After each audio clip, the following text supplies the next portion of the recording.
De acordo com fontes, essas imagens são da última live dessa jovem coreana. 30 minutos depois de encerrar essa live, ela foi sequestrada e morta. Yeonja tinha mais de 300 mil seguidores no TikTok e o que aconteceu com ela abalou a todos que a conheciam. Esse caso é recente e teve uma grande repercussão na Coreia do Sul, onde crimes como esse são raros.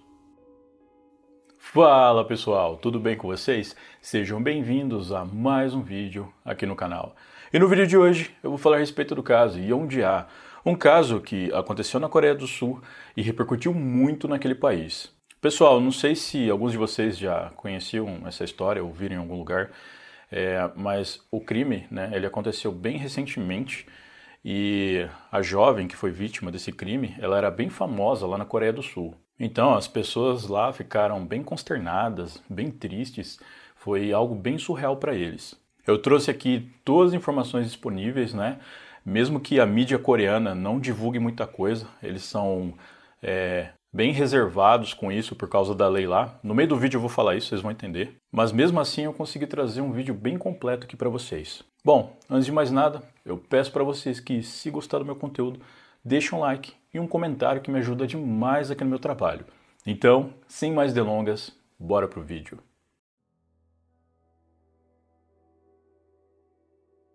Yeonja era uma jovem sul-coreana na casa dos 20 anos. Algumas fontes dizem que ela tinha 20, outras que tinha 22. De qualquer forma, pessoas próximas disseram que ela tinha uma boa energia e às vezes parecia uma adolescente.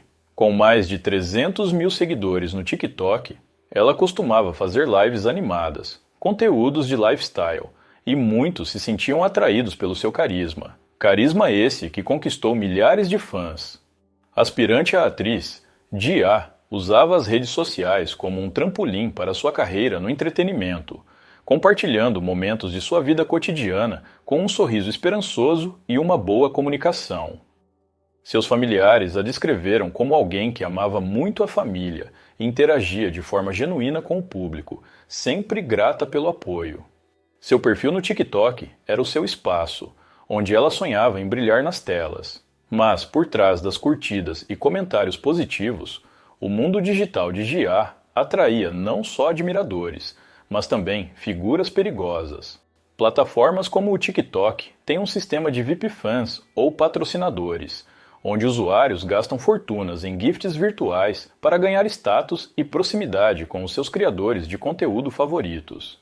Esses grandes gastadores podem alcançar níveis altos, como 46 ou 56 em ranks, o que exige um investimento mínimo de 100 milhões de wons, cerca de 400 mil reais. Jia, como muitas influencers, dependia parcialmente desses suportes para crescer, mas isso a expôs a riscos inimagináveis. O homem que mudaria para sempre a vida de Jia era Choi, um indivíduo na casa dos 50 anos, conhecido online como Black Cat. Nem as autoridades, nem a mídia coreana divulgaram o nome completo dele ou uma foto do seu rosto sem estar desfocada. Isso se dá pelo fato de que, na Coreia do Sul, há uma forte tradição legal e cultural de preservar a identidade de suspeitos de crimes durante a fase de investigação, para proteger o princípio da presunção de inocência e evitar danos irreparáveis à reputação de pessoas que podem ser inocentadas. De qualquer forma, eu vou narrar aqui tudo o que encontrei sobre Choi e por que, segundo ele, cometeu o crime. Choi é um profissional da área de TI que mora em Seul, a capital da Coreia do Sul. Algumas fontes dizem que ele era programador, enquanto outras dizem que era gerente de sistemas. Com o boom inicial da internet na Coreia do Sul, Choi construiu uma reputação como especialista em redes sociais. Nessa mesma época, ele adotou o apelido de Black Cat em fóruns online. Acho que muitos de vocês já sabem, Black Cat é gato preto em português. E Choi escolheu esse apelido porque, para ele, simbolizava mistério e sorte. Alguns colegas de trabalho de Choi o viam como uma pessoa extremamente gananciosa e controladora. Ele tinha o hábito de manipular as pessoas à sua volta para alcançar os seus objetivos e obter ganho pessoal. Nos anos 2000, houve um grande crescimento de plataformas de mídia e redes sociais na Coreia do Sul. Era uma época em que o YouTube começou a se popularizar por lá, e Choi quis aproveitar essa oportunidade. Ele então começou a se apresentar como CEO de uma empresa de TI para pequenos criadores de conteúdo, dizendo que poderia ajudá-los a ganhar mais seguidores e monetizar os seus conteúdos. Ele queria ser uma espécie de mentor desses novos criadores, e em troca, ele ficaria com uma porcentagem dos lucros, que variava entre 30% a 50%. Mas, na verdade, Choi não possuía uma empresa formal para prestar este tipo de serviço. Ele estava mais para um freelancer que agia sozinho e tentava alavancar alguns criadores. Desse modo, para ter uma certa credibilidade, ele começou a fazer empréstimos para comprar roupas caras, carros de luxo e demais itens que pudessem fazer com que ele passasse uma imagem de alguém bem-sucedido. É igual a esses digitais influencers aqui do Brasil e vendedores de curso. Muitos deles alugam casas e carros bem caros para fazer gravações durante o dia, para passar uma imagem de que eles são bem-sucedidos. E se você quiser ser como eles, é só clicar no link da bio para começar a faturar em dólar. Vocês já viram um desses pilantras por aí, não viram? Tenho certeza que já viram. A internet está infestada deles. Mas vamos voltar para o caso. Depois de investir em sua imagem e conseguir convencer alguns criadores, em pouco tempo, Choi passou a gerenciar uma agência informal com uns 8 criadores de conteúdo. A maioria eram mulheres jovens, e ele prometia a elas fama e dinheiro, mas em troca, elas teriam que ser leais a ele. Eu não sei se Choi fez um contrato com esses criadores que ele gerenciava, já que ele não tinha uma empresa formal aberta. Porque funciona assim, pessoal. Até hoje, existem empresas que entram em contato com os criadores de conteúdo prometendo aumentar os ganhos e tudo mais. Aí é feito um contrato que ambas as partes devem cumprir. E caso uma das partes quebre esse contrato, uma multa deve ser paga como indenização para a outra parte. O valor da multa geralmente é muito alto. Isso serve justamente para que o criador de conteúdo não quebre o contrato, já que dificilmente a empresa vai quebrar esse acordo. E se o criador de conteúdo quebrar o contrato por qualquer motivo que seja, a outra parte pode entrar com medidas judiciais, já que ela tem a assinatura ali do criador. E isso pode ficar muito complicado. Então, eu não sei se o Choi fez esse contrato com os criadores que ele gerenciava. Mas, como nas fontes dizem, que ele não tinha uma empresa formal, é muito provável que o acordo deles fosse só na palavra mesmo. Apesar desse gerenciamento de criadores de conteúdo estar dando um certo lucro para Choi, ele se acumulava em dívidas e fazia vários empréstimos com bancos e agiotas. Ele inclusive deu a sua casa como garantia para um dos bancos com que negociou um empréstimo. A vida de Choi basicamente funcionava assim. Ele pegava o lucro que obtinha com os criadores, pagava um empréstimo do banco, depois pegava outro empréstimo, pagava um empréstimo com o agiota e assim por diante. Ele basicamente criou o seu próprio esquema de pirâmide, que estava ruindo. Choi, ao perceber que estava afundando cada vez mais em dívidas, começou a exigir que os criadores de conteúdo trabalhassem mais para gerar mais lucro. Sua personalidade, que antes se assemelhava à de um pai que queria o melhor para os seus filhos, se tornou tóxica e controladora. Ele chegava a exigir que os criadores fizessem lives de 8 a 10 horas sem descanso. Isso, obviamente, gerou atrito entre Choi e os criadores, que começaram a se sentir sufocados e explorados. Com isso, os criadores começaram a encerrar a parceria que tinham com Choi, e um por um foi deixando a agência informal que o homem operava. Segundo relatos, Choi não aceitou isso muito bem e passou a perseguir alguns desses criadores. Ele só parou quando foi ameaçado de que seria denunciado às autoridades. Depois disso, Choi se isolou e passou a viver uma vida dupla. Na internet, ele era um magnata, tinha dinheiro e poder, e poderia alavancar qualquer criador. Já fora dela, ele era um homem solitário e endividado. Pelo que consta nas fontes, Choi não possuía esposa nem filhos, o que certamente contribuiu para o seu isolamento. Vizinhos relataram que, às vezes, escutavam gritos e objetos quebrando na casa de Choi. Parecia que a fúria estava tomando conta dele. Com o ápice da crise de saúde global em 2020, muitas pessoas tiveram que ficar em casa devido às políticas de isolamento. Nessa época, houve um aumento expressivo no surgimento de novos criadores de conteúdo e também de telespectadores, já que as pessoas que ficavam em casa passavam a maior parte do tempo conectadas à internet, assistindo vídeos ou lives. Inclusive, pessoal, foi nessa mesma época que eu criei o canal depois que eu fechei a minha empresa. E até hoje eu estou aqui, e eu sou muito grato a Deus e a vocês por isso. Bom, Choi, percebendo que houve esse aumento significativo de novos criadores e pessoas assistindo esses criadores, viu aí uma oportunidade. Ele conseguiu atrair mais criadores e influenciadores digitais com promessas de crescimento e ganhos financeiros. Em 2020, Choi começou a gerenciar diversos profissionais atuando como criadores de conteúdo digital. Não está especificado nas fontes a quantidade exata de criadores que ele gerenciava, mas é dito que ele conseguia tirar um bom dinheiro com isso. No entanto, ele ainda continuava atolado em dívidas.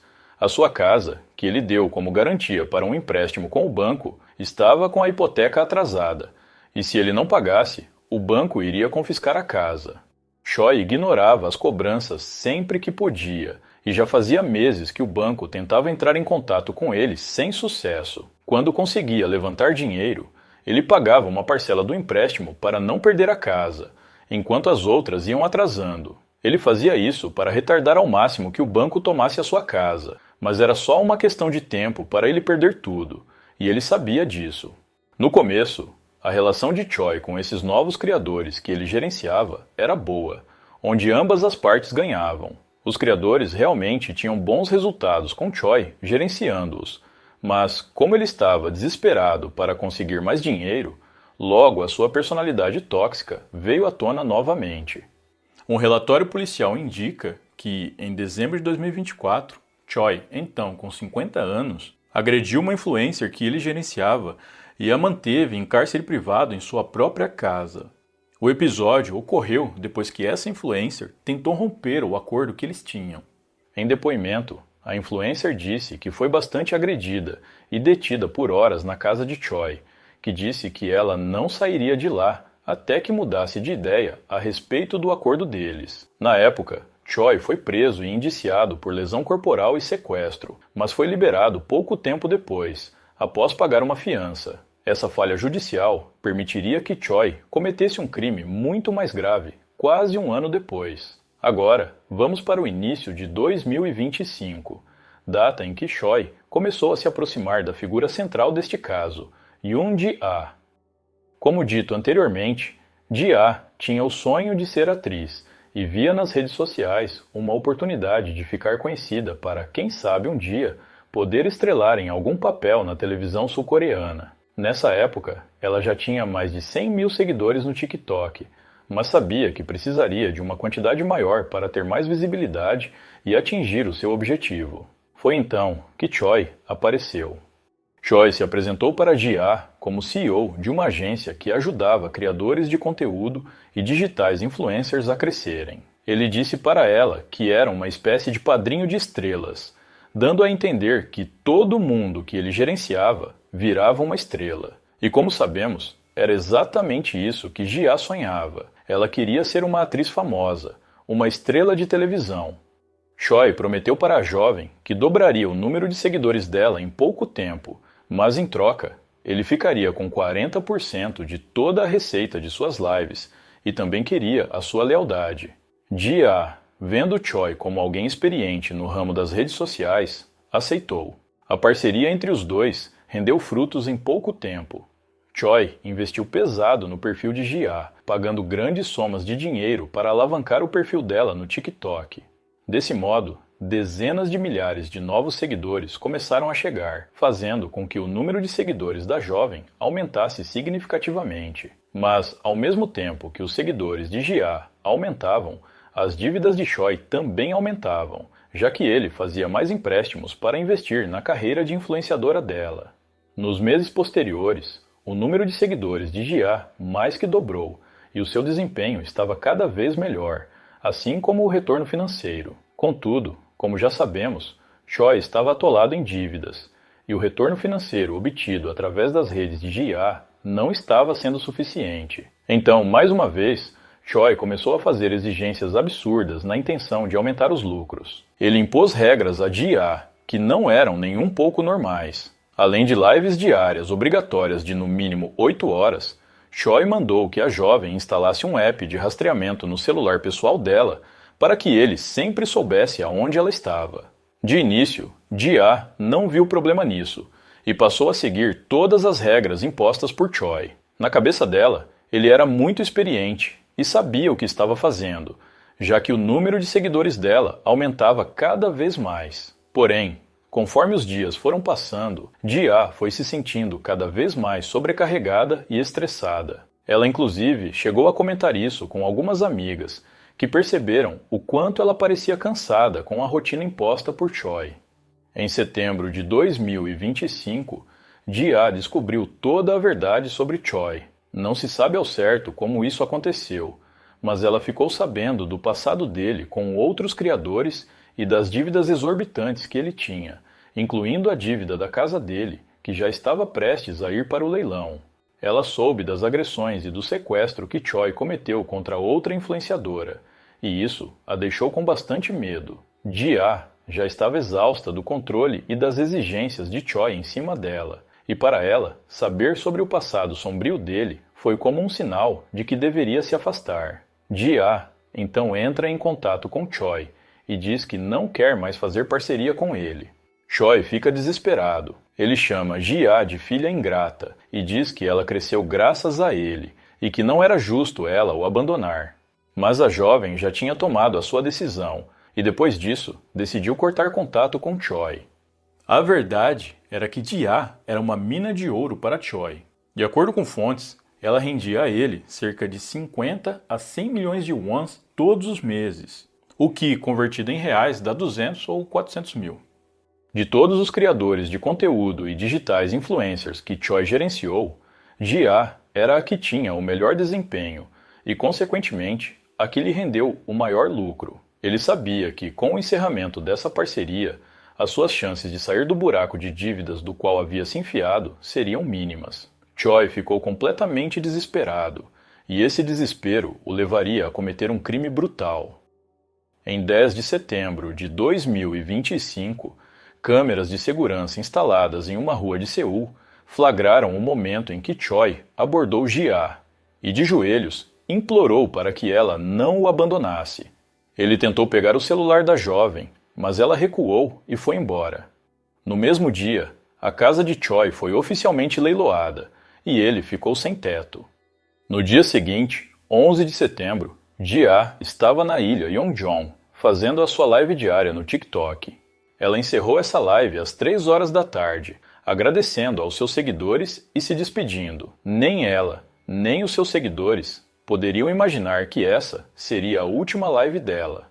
Menos de 30 minutos depois, mais precisamente às 15 horas e 27 minutos, imagens de câmeras de segurança capturaram o momento em que Choi puxou Ji-ah à força para o seu carro após uma discussão. Em fúria, motivada por perda financeira, rejeição e desespero, ele a agrediu violentamente e depois a sufocou com as próprias mãos. Depois de tirar a vida da jovem, Choi dirigiu até uma área isolada, onde colocou o corpo de Ji-ah em uma mala sem que ninguém visse. Por volta das 6 da tarde, ele dirigiu de Seul para Muju, cerca de 200 quilômetros. Ele parou 8 vezes no meio do trajeto para não levantar suspeitas.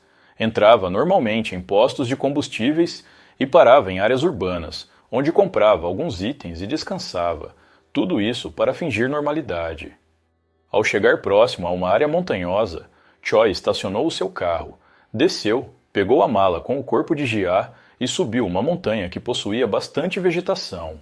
Testemunhas posteriores relataram terem visto um homem na casa dos 50 anos carregando uma mala volumosa de forma suspeita, mas não intervieram. Ao subir a montanha por algum tempo, Choi abandonou a mala com o corpo de Ji-ah em uma área de mata isolada em Muju County, na província de Jeolla do Norte. O local exato é uma trilha secundária em uma floresta remota, sem trilhas turísticas principais, coberta por vegetação densa e gramados irregulares, uma escolha estratégica para atrasar a descoberta do corpo. Uma parte do corpo ficou exposta para fora da mala, o que fez com que essa parte tivesse a sua decomposição inicial acelerada devido ao clima úmido de outono. No dia seguinte, A família de Gia já estava muito preocupada. Eles haviam tentado contato com ela inúmeras vezes, mas em nenhuma delas obtiveram sucesso. Gia estava em completo silêncio, e para eles isso não era um bom sinal. Na noite anterior, Gia havia enviado mensagens para eles por volta das 10 da noite, dizendo que estava viajando e que não era para eles se preocuparem. Como sabemos, nesse horário, Gia já estava morta. Então, quem enviou as mensagens foi Choi, na intenção de despistar a família dela. No entanto, isso não funcionou. A família de Gia achou aquilo tudo muito estranho, já que a jovem jamais viajaria de forma tão repentina sem avisá-los com antecedência.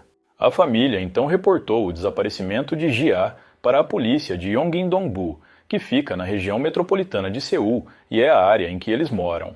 A polícia rapidamente deu início às investigações para saber o paradeiro da jovem. Eles classificaram o caso como desaparecimento de alto risco, devido a Gia ser muito jovem e ser considerada uma pessoa pública, já que tinha centenas de milhares de seguidores. De início, as autoridades teorizaram que ela pudesse ter sido vítima de algum fã obcecado, mas não descartaram outras possibilidades.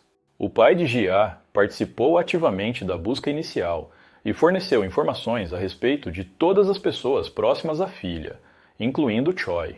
A família da jovem conhecia o homem e sabia que os dois tinham uma parceria nos negócios relacionada à vida de influencer de Gia. A polícia de Yongin-dongbu ativou o Sistema Nacional de Alerta de Desaparecimento e assim as autoridades de todo o país tomaram conhecimento do caso.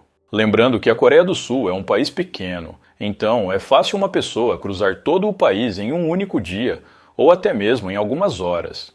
Por isso, em casos de desaparecimentos como esse, o alerta é em escala nacional. A polícia também entrou em contato com todos os amigos e conhecidos da jovem, incluindo Choi, que disseram não saber aonde ela estava. Posteriormente, eles rastrearam o último sinal do aparelho celular de Gia, que parou de emitir sinal em uma área da cidade de Incheon. Incheon fica a cerca de 15 quilômetros da ilha Yeongjong, que foi o último local da live que a jovem havia feito no TikTok. É muito provável que Choi tenha se livrado do celular dela em Incheon antes de dirigir para Muju. Por isso, o último sinal foi emitido dessa região. Como as autoridades sabiam que a última live de Gia foi realizada na ilha Yeongjong antes dela desaparecer, eles decidiram checar todas as imagens das câmeras de segurança dos locais em que ela provavelmente esteve. Foi então que eles viram o momento em que ela foi puxada à força para dentro de um carro. Ao analisarem outras câmeras de segurança na mesma região, as autoridades foram capazes de traçar o trajeto do veículo e, posteriormente, visualizar a sua placa. Não demorou muito para que a polícia ligasse o veículo a Choi, descobrindo em pouco tempo que o carro das imagens pertencia a ele. Uma equipe da polícia especializada em cybercrime conseguiu um mandado rápido para poder ter acesso a todas as redes sociais de Gia. Lá, eles encontraram mensagens de Choi fazendo as exigências absurdas que ele fazia para a jovem. Os policiais classificaram essas mensagens como extremamente controladoras. Em conversa com amigos de Gia, os policiais foram informados de que, nas últimas semanas, a jovem vinha se sentindo muito pressionada por Choi, o que estava causando um grande estresse nela. Ao checarem o histórico do homem, os policiais viram que ele já havia sido preso por agressão e sequestro de outra influenciadora, menos de um ano antes. Com isso, Choi se tornou o principal suspeito no caso, e uma equipe da polícia foi até a casa dele em Seul. No entanto, os policiais não o encontraram lá, já que a casa não pertencia mais a Choi, pois ela havia sido leiloada pelo banco devido às dívidas que ele tinha. Os policiais tentaram descobrir outro endereço em que ele pudesse estar, mas não tiveram sucesso. Eles tentaram ligar para ele novamente, assim como fizeram no início das investigações, mas Choi não atendia mais o celular. Por volta das 5 da manhã do dia seguinte, 13 de setembro, um trabalhador local que passava por uma trilha remota em Muju notou algo estranho em um campo gramado na encosta da montanha. Ao se aproximar, ele viu que se tratava de uma mala abandonada, parcialmente aberta, com uma parte de um corpo feminino para fora. O homem ficou chocado e imediatamente entrou em contato com a polícia local de Muju, informando sobre a descoberta macabra. Assim que chegaram ao local, os policiais isolaram a área e solicitaram a presença de uma equipe da perícia. Eles perguntaram ao homem se ele tinha visto quem deixou a mala com o corpo lá, mas o homem disse que não havia visto nada, que só tinha encontrado a mala ali por acaso. Em conversa com pessoas que moram próximas à encosta da montanha, os policiais foram informados de que um homem foi visto na área carregando uma grande mala no dia anterior. A descrição que os moradores deram do homem batia com as características de Choi, mas a polícia só tomaria conhecimento disso depois que informaram a polícia de Yongin-dong-bu, que estava responsável pelo caso. Quando a equipe da perícia chegou ao local, eles de imediato iniciaram o trabalho de análise para entender a dinâmica do crime e buscar evidências. O corpo de Ji-ah estava nu da cintura para cima, coberto de hematomas roxos e azuis por todo o torso e membros. Isso indicava que ela havia sido severamente agredida enquanto ainda estava viva. Havia marcas profundas de estrangulamento em seu pescoço, como linhas vermelhas e inchaço. O rosto apresentava ferimentos graves, incluindo inchaço e cortes, sugerindo socos repetidos. A perícia notou que não havia sinais de decomposição avançada, o que indicava que a vítima havia sido morta recentemente, cerca de 48 horas antes, no máximo. A perícia notou que havia pele debaixo das unhas de Ji-ah. Essa pele foi coletada e enviada para análise. Também foram encontradas impressões digitais na mala em que o corpo da jovem estava. Os peritos concluíram que a mala foi arrastada por cerca de 50 metros antes de ser abandonada naquele local. Posteriormente, o corpo de Ji-ah foi enviado para uma autópsia. Nesse ponto, a polícia de Yongin-dong-bu e Muju uniu forças para localizar Choi e emitiu um alerta nacional. Agora, o objetivo principal das autoridades era localizar o homem antes que ele conseguisse sair do país. Para isso, eles usaram as imagens de câmeras de segurança em que Choi passou com o carro depois que sequestrou Ji-ah na ilha Yeongjong. Eles conseguiram traçar todo o trajeto que Choi fez após o acompanhamento do carro dele, que foi flagrado por diversas câmeras de segurança, incluindo as instaladas em rodovias. Desse modo, eles conseguiram rastrear o carro de Choi e descobriram que ele ainda estava em Muju. Após uma busca que contou com centenas de policiais, Choi foi localizado a alguns quilômetros do local em que descartou o corpo de Ji-ah. De acordo com fontes, ele tentou fugir, mas foi capturado sem muita resistência depois. Ao verificarem o GPS do veículo dele, os policiais puderam confirmar que ele havia feito exatamente a mesma rota que eles rastrearam através das imagens das câmeras de segurança instaladas na rodovia. Isso, sem dúvidas, é uma grande evidência que dificilmente será refutada. Depois de ser preso, Choi foi levado para a delegacia. Inicialmente, ele negou qualquer ligação com o crime. Depois, disse que realmente tinha se encontrado com Ji-ah, mas que depois deixou ela em segurança na cidade de Incheon. Porém, assim que soube que a polícia já havia descoberto o corpo de Ji-ah, ele confessou tudo. Choi disse que cometeu o crime porque estava desesperado. Ele disse que sufocou a jovem com as próprias mãos e depois entrou em pânico. Com medo de ser preso, ele decidiu ocultar o corpo em uma área remota e montanhosa de Muju, que é um local que ele conhecia um pouco. A motivação foi porque Ji-ah rompeu a parceria nos negócios que eles tinham. Choi disse que precisava do dinheiro dessa parceria para poder quitar as suas dívidas, que já haviam ultrapassado os bilhões de wons. Sem Ji-ah, ele jamais iria conseguir sair do buraco do qual havia se enfiado, e por isso ficou desesperado. Ele disse que implorou para Ji-ah para que ela não o abandonasse, inclusive se ajoelhando para ela, mas ela não quis escutá-lo. Para ele, isso foi uma grande humilhação, e quando ele perdeu a casa para o banco, ficou com raiva e desesperado. A princípio, no dia do crime, ele disse que só queria conversar com Ji-ah, mas ela novamente o ignorou, e ele então a puxou para o seu carro e depois cometeu o crime. As autoridades desconfiavam que Choi havia dopado e forçado relações com Ji-ah devido a ela estar nua da cintura para cima. Ele foi questionado sobre isso, mas negou que tenha feito essas coisas com a jovem. A autópsia inicial no corpo de Ji-ah aconteceu na cidade de Jeonju. Nessa autópsia, foi confirmada asfixia por compressão cervical, com hemorragia interna nos tecidos moles e fratura parcial da traqueia. Além disso, haviam inúmeros hematomas no torso e no rosto. Ela estava com algumas costelas trincadas, indicando que ela foi bastante agredida antes de ser morta. Não havia nenhum ferimento defensivo profundo, sugerindo que ela foi dominada rapidamente. A hora aproximada da morte foi às 3h45 da tarde do dia 11 de setembro.